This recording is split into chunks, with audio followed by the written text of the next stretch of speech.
Hey y'all, welcome back to my channel, or welcome if you're new. I'm KJ, by the way, and I can only assume you're watching this video for one of two reasons. You're either choosing to continue to stay at home because last I heard that first batch of air ain't treating y'all so well, or let's say your town is partially open, but any plans you may have had are probably in flames right now.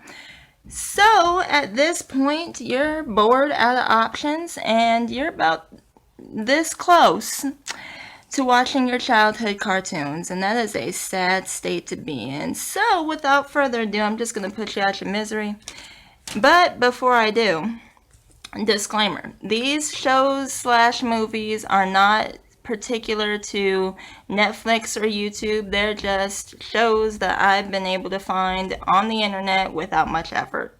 So, first things first, I'd say The Hate You Give. Now, that's a movie that came out a few years ago. As good as it was, I'm really surprised that, at least to my knowledge, it didn't get more hype. But I wanted to include that one first because it's so relevant to right now.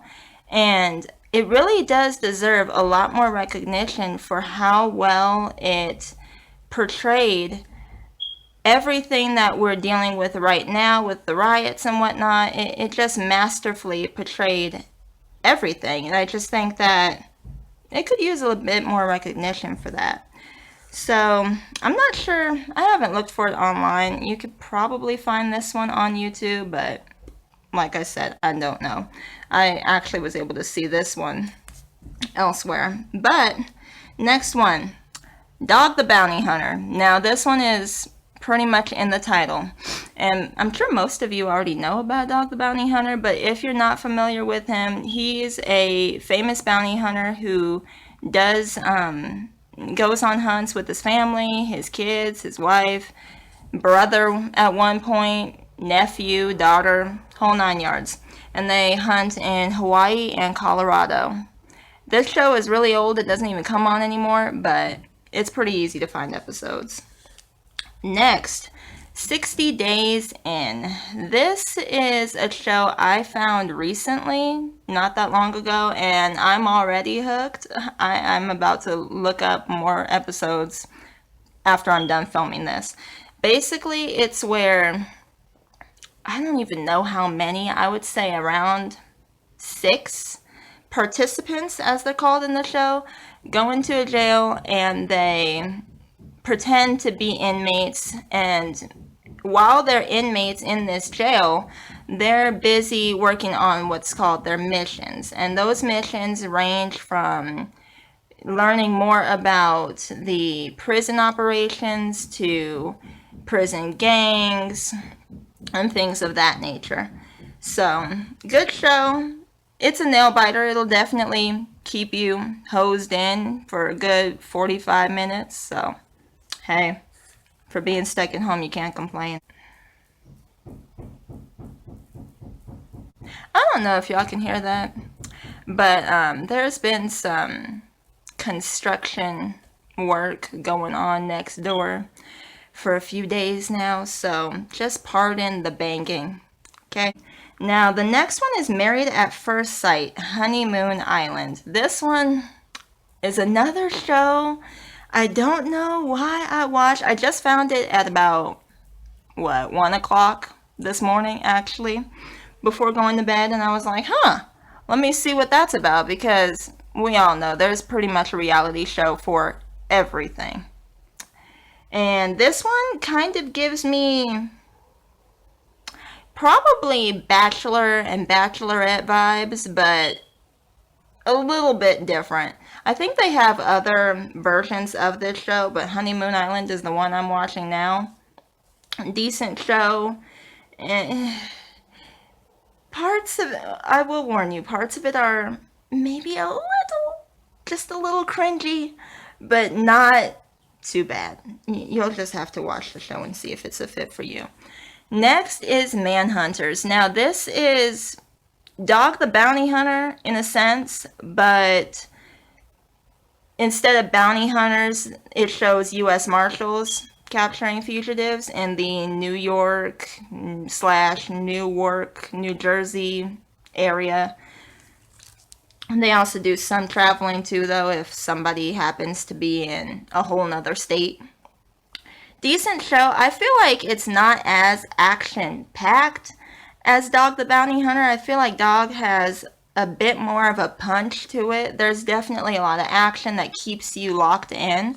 But Manhunters isn't pitifully boring either. It's decent. Next, I would say Dallas SWAT and Kansas City SWAT. Now, of course, by the titles, same show, different cities, and basically like the last two, Dog the Bounty Hunter and Manhunters, only, yeah, they are kind of looking for fugitives, and it's just the SWAT team doing the work. So, pretty simple on those ones. Prison Wives Club. Now, this one has definitely been one of my favorites lately. I get happy every time I see a new episode. It's basically what it says. These are wives of prisoners. One wife, her husband is not coming out, and the rest of them are eventually going to be released. And it basically just follows their difficult lives as prison wives. I will warn you though, like in most reality shows, there's always that one person you just can't stand, and most people don't like that person. There's one of those in this show, but that doesn't take away from how interesting it is, and hey, decent show. Let's see here. Police Women of Dallas. Now, you're probably realizing by now that I watch plenty of cop, law-related shows. If you're catching a crook, I want to see it, basically. And Police Women of Dallas is, as it sounds, these are women in the city of Dallas who are police officers. And honestly, this isn't your usual cop show. It is in a way, but it's just funny. The people that these officers meet when they're answering calls are so, their characters, I'll put it that way. I'm not going to spoil it for you. You'll just have to watch the show. You won't be disappointed though. You'll be bent over laughing actually. Next is Night Watch. Now, Night Watch is pretty similar to the others, only it doesn't just follow law enforcement. It also follows fire and EMS. And this show runs in two cities, New Orleans and Tampa, Florida. I personally enjoy the New Orleans version better. I'm not even from New Orleans, not New Orleans proud in any sort of way. I just find their interaction with each other just a ton of fun. Like, really, I just like that version better. But Tampa, I will watch if there's no other episode I haven't seen, and it's still a decent show. And basically, it just follows all three first responders through their night shift. And you get to see what calls they go on and things of that nature. Next one is Beyond Scared Straight. I think most of you know about this show too, and honestly, I kind of feel like the kids whose parents didn't hire Super Nanny end up on this show. That's just how I feel about it. And for those of you who have no idea what that is, it's basically a bunch of misbehaving kids going on prison tours. And I will warn you though, if you don't like vulgarity, they block it out, but if you don't like vulgarity and whatnot, I wouldn't watch it. But other than that, it's a pretty decent show, and it helps wake these kids up to the fact that their actions and what they're getting themselves into out on the streets will eventually land them in a jumpsuit. What next? Now I think we're going to get into the movies for the moment. I've been able to find a lot of them, so I'm just going to breeze through these really fast. Stock option. There's not really anything I can compare it to help you guys out. You're just gonna have to watch the show, but it's sweet. It's kind of a love story. There's like a woman who basically ends up helping out this homeless guy, and they end up actually growing quite close. I'm not gonna spoil it for you though. You're just gonna have to watch it, but it's funny.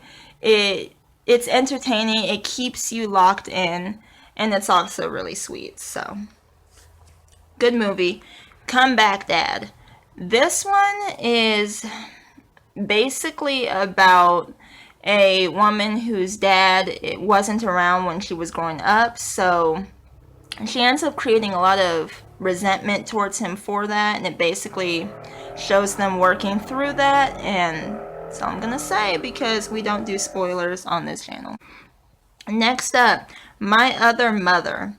This one is almost Comeback Dad.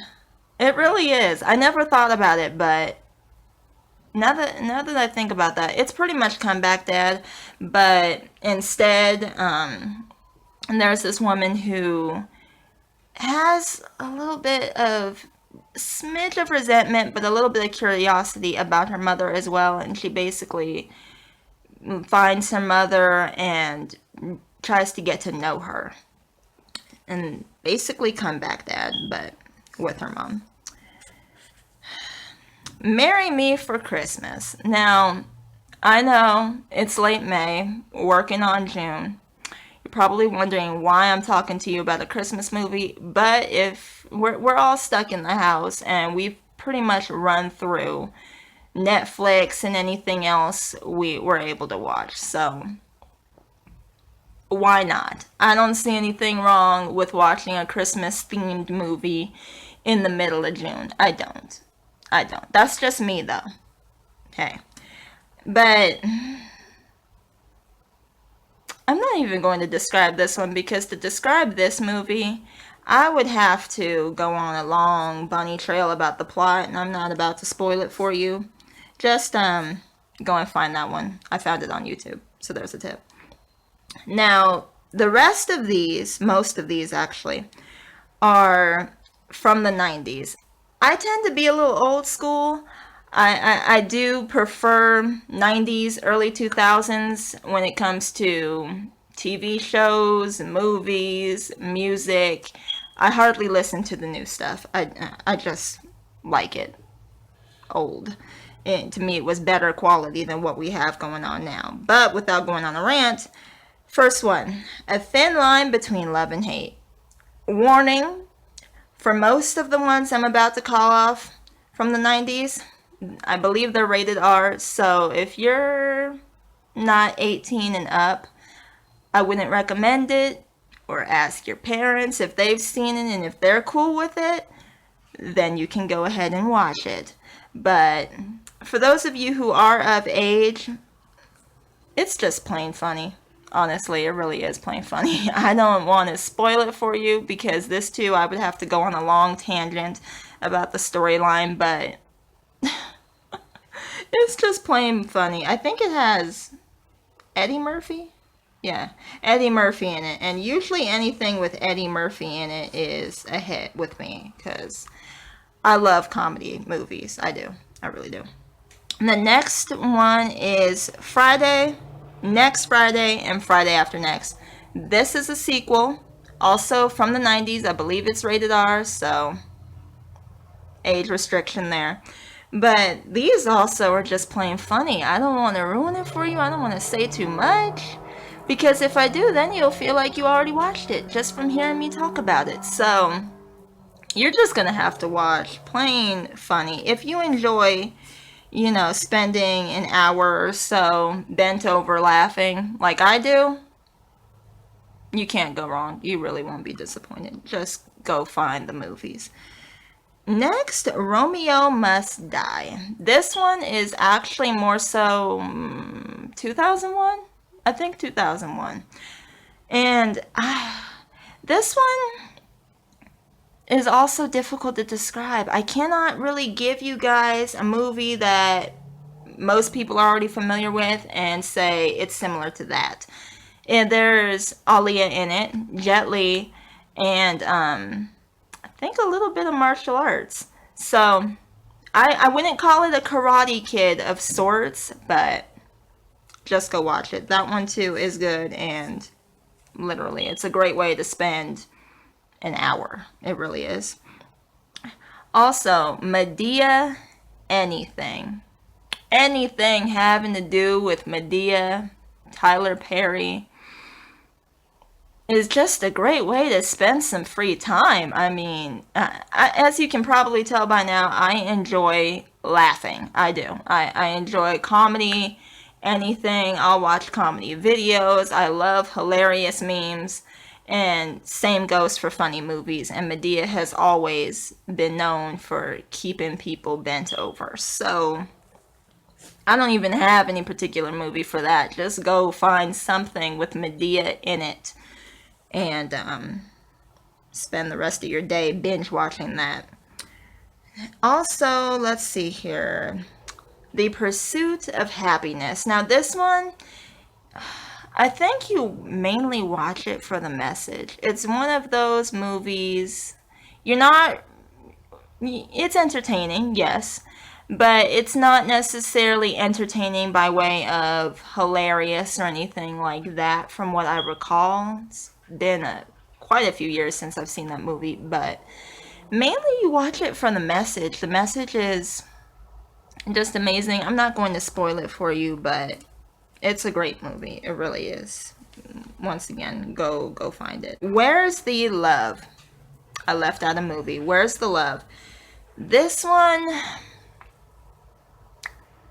off the top of my head, I don't want to compare it to anything, but basically it's about a couple whose marriage is pretty much on the rocks. They're struggling, but they end up working it out. That's all I'm going to say, but you'll just have to see it. The Proud Family.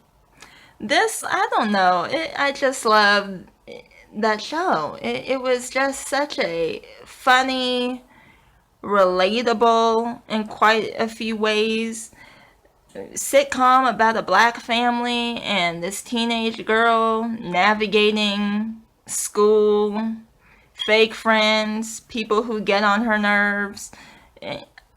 It was just so relatable. As a kid, you don't really realize certain things, so watching the show now, I think her friends were totally fake, but at the time I didn't realize it. Love the show, still do. They also have a movie. I think you can find that on YouTube as well. And the show is just great. I don't know. It's just one of my favorites. Definitely some nostalgia, and even being 18, I will still go look up episodes and binge watch. I don't care. I like my cartoons. So that's pretty much it for this list. I've gone over really everything that I watch that I will take the time to see without it boring me to death. So there you have it. I will see you guys in my next one. Bye, y'all.